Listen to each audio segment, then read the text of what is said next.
अहिलेको समयमा हामीले सेयर गर्नै नहुने एउटा कुरा, एकदमै सामान्य कुरा तर धेरैलाई थाहा नभएको कुरा, जुन चाहिँ हो ओटिपी कोड। धेरैजनाको फेसबुक एकाउन्ट चाहिँ ओटिपी कोड मागिवरी ह्याक गरेको चाहिँ मैले थाहा पाएँ।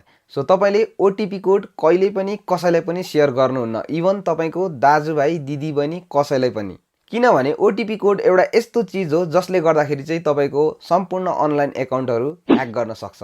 जस्तै तपाईँको फेसबुक एकाउन्ट भयो, युट्युब एकाउन्ट भयो, तपाईँको मोबाइल ब्याङ्किङ भयो, सबै चाहिँ ह्याक गर्न सक्छ। त्यो भएर तपाईँले ओटिपी कोड कहिले पनि अरूलाई सेयर गर्नु हुँदैन।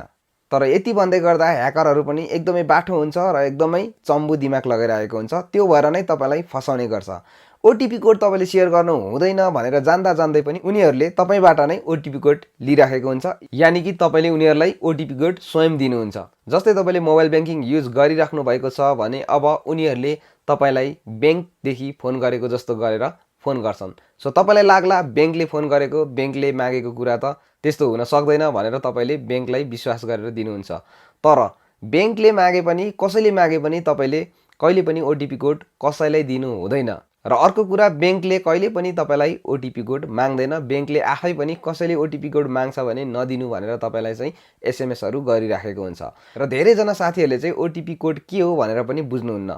जब तपाईँको फोनमा कुनै पनि कोडको एउटा एसएमएस हुन्छ, त्यो कोड आउँदाखेरि चाहिँ त्यहाँनिर एकदमै राम्रो तरिकाले लेखेको हुन्छ ओटिपी कोड। जुनै साइटबाट आए पनि तपाईँको चाहिँ ओटिपी भनेर देखाएको हुन्छ, जहाँ चाहिँ तपाईँले बुझ्नुपर्ने हुन्छ ओटिपी भनेको वान टाइम पासवर्ड, जुन युज गरेर चाहिँ तपाईँको सम्पूर्ण एकाउन्टहरू ह्याक गर्न सक्छ ह्याकरले। सो त्यो भएको कारणले गर्दाखेरि जहिले पनि तपाईँको एसएमएसमा ओटिपी भनेर कुनै पनि कोड आउँछ भने त्यसलाई कसैले पनि माग्छ भने कहिले पनि सेयर नगर्नुहोला। र यो भिडियो सेभ गर्नुहोला र सबैजनालाई सेयर गर्नुहोला। Thank you.